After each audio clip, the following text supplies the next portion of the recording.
Fatia Agagboudjalad, bonjour. Bonjour. Merci d'être avec nous sur Radio J, enseignante, professeure d'histoire-géographie en collège à Toulouse, essayiste, prix de la laïcité 2019. Plusieurs sujets à aborder avec vous ce matin. D'abord, j'aimerais revenir sur ce sondage qui avait été publié la semaine dernière, 5 ans après l'attentat de Charlie Hebdo. Le nombre d'actes de contestation de la laïcité est en hausse dans les établissements scolaires en France. 53% des professeurs interrogés qui exercent en collège et en lycée déclarent que certains de leurs enseignements font l'objet de contestations essentiellement pour raisons religieuses. C'est un chiffre en hausse de 12 points par rapport à 2018. Fatia Agagboudjalad, quel sentiment ressentez-vous face à cela? Est-ce que vous avez le sentiment que la bataille de la laïcité est perdue au sein de l'éducation nationale que vous surnommez le temple des lâchetés? Je vous dirais qu'en fait, ces chiffres, ce n'est pas qu'ils montrent une augmentation, c'est qu'avant, on ne disait pas les choses, tout simplement. Et je pense qu'il faut les prendre comme point de départ. Est-ce que la bataille est perdue? Non, parce qu'en fait, elle a été à moitié livrée. Et si on ne garde pas un minimum d'optimisme, autant tout arrêter. On n'a pas affaire à une radicalisation chez les élèves, parce que les élèves radicalisés du fait de leurs parents n'ont jamais été scolarisés dans l'école publique. C'est pour ça que cette loi sur le renforcement des principes de la République est importante, parce qu'il y a beaucoup d'élèves qui, soit dans des mouvements sectaires je dirais classiques ou des mouvements sectaires liés au catholicisme et surtout à l'islamisme, ces gamins, on les a jamais eus. Par contre, une forme de bigoterie qui s'est installée, qui sert de base et contre laquelle on doit lutter.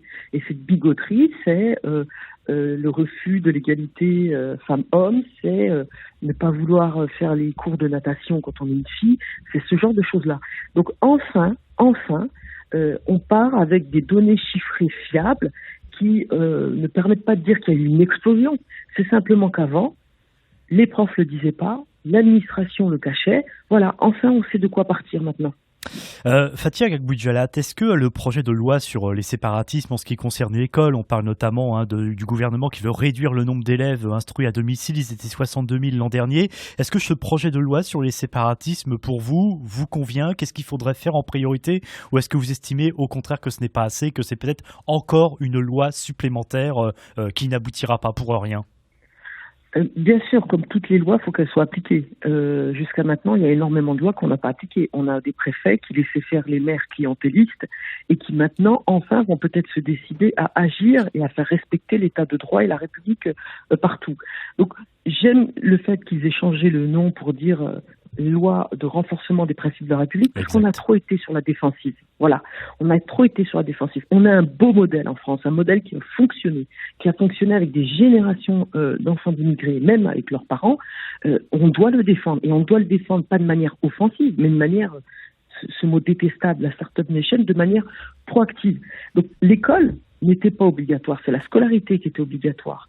Donc vouloir qu'enfin les élèves se rencontrent, c'est une bonne idée, mais le problème, c'est que cette loi ne renforce pas l'école publique, elle renforce juste la scolarisation.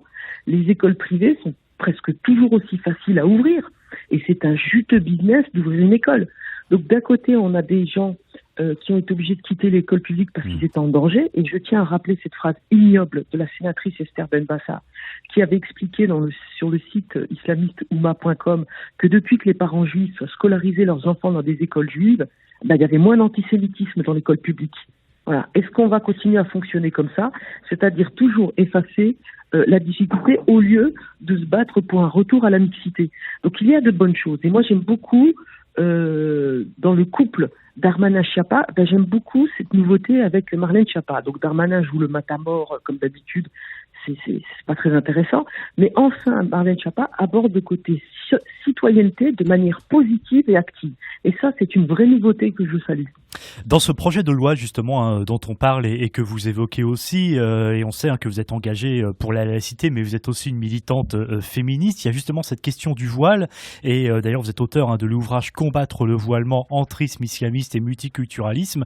On parle justement d'amendements qui pourraient restreindre le port du voile et qui pourraient être déposés lors de l'examen de ce projet de loi. J'imagine que cela vous convient. Qu'est-ce que vous demandez exactement concernant le port du voile? Je le demande, et je suis très contente qu'Aurore Berger l'université se saisisse de ce sujet. Il y a eu une commission parlementaire présidée par Jacques Barrot il y a une vingtaine d'années qui expliquait, qui redéfinissait la maltraitance des enfants. Et dans la maltraitance, c'est pas simplement frapper, c'est priver d'amour, c'est priver de loisirs, c'est avoir des exigences éducatives disproportionnées. Et pour moi, on peut se servir donc de cette définition pour dire aux parents que les enfants ne doivent pas faire le ramadan à 9-10 ans comme on commence à le voir. Voilà, on a des élèves épuisés et pour la première fois, quand l'infirmière appelle les parents, avant les parents disaient c'est pas grave, donnez-lui à boire. Là, les parents nous disent laissez-les dormir, il faut qu'ils tiennent le ramadan. Ça, c'est la première fois. Première chose. Le voilement des fillettes, c'est pareil. Plus vous cylindrez tôt les filles, moins elles vont s'écarter du chemin. C'est ce que disent tous les islamistes ou même les psychologues. Donc il s'agit pour les islamistes de banaliser la pire orthodoxie. Une fillette qui porte un voile, c'est une fillette à qui on signifie qu'elle est inférieure aux garçons, qu'elle est un risque pour l'honneur de la famille, qu'elle attire le regard des garçons, que donc son corps est fautif par essence, et à qui on dit qu'elle est un organe génital total. Donc bien sûr, vous lui mettez ça dans la tête tôt, il ne faut pas attendre des fillettes elles-mêmes le fait qu'elles puissent ou qu'elles pourront se rebeller contre cet acte. Donc on a réussi à faire interdire en France les concours des minimis qui sexualisaient les corps des petites filles. Ben moi, je demande qu'avec la même norme, c'est celle de refuser les exigences éducatives disproportionnées, on interdise le voilement avant un âge de raison. Fatia Gbagbo-Djallat, on va parler dans un instant de ce qui se passe à Sciences Po Paris avec cette présence des mouvements indigénistes et racialistes. Juste auparavant, je reviens sur le sondage au tout début de l'interview. J'évoquais donc ce sondage avec ces chiffres effectivement qui font froid dans le dos. Il a été fait 2 mois après l'assassinat de Samuel Paty, dont on a appris d'ailleurs hier que l'enquête se poursuivait avec 7 personnes interpellées.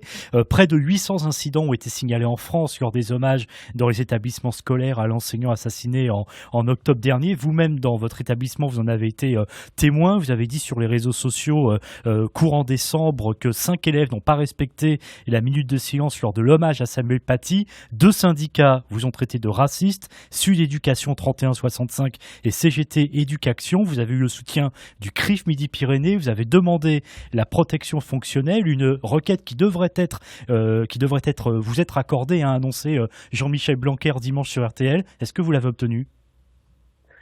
J'étais au rectorat hier, donc de manière officieuse, ils m'ont signifié qu'elle m'était accordée, parce qu'il faut qu'il y ait des documents, c'est une machine administrative qui se met en branle, et j'ai été assurée du soutien non seulement du ministre, et je l'en remercie très sincèrement, mais également du recteur et de mon administration. Je signale que Sud 31 a refusé de participer à l'hommage à Samuel Paty sur la place du Capitole. Ils ne sont pas venus. Ils ont demandé, obtenu que les profs ne viennent pas avec des caricatures. Ils ont fait supprimer le terme islamiste du communiqué intersyndical. Voilà quel est le jeu auquel se livre Sud. Donc ailleurs en France, ils organisent des réunions ségrégées racialement, interdites aux blancs.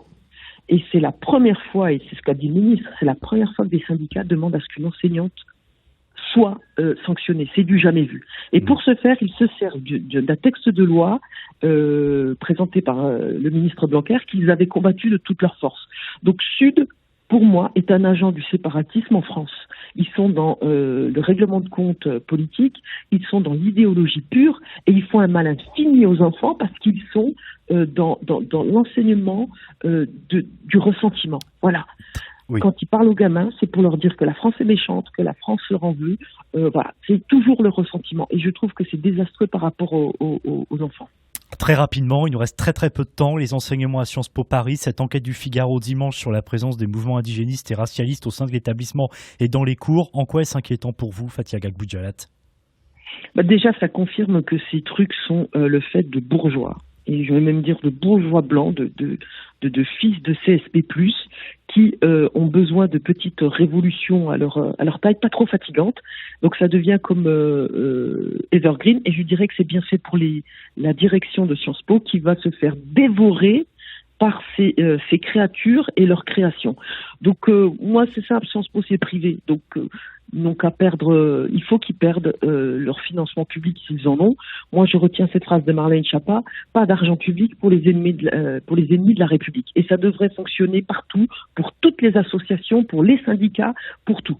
Merci beaucoup, Fathia Agag-Boudjalad, d'avoir été avec nous ce matin sur Radio J. Je rappelle que vous êtes professeur d'histoire-géographie en collège à Toulouse, essayiste et prix de la laïcité 2019.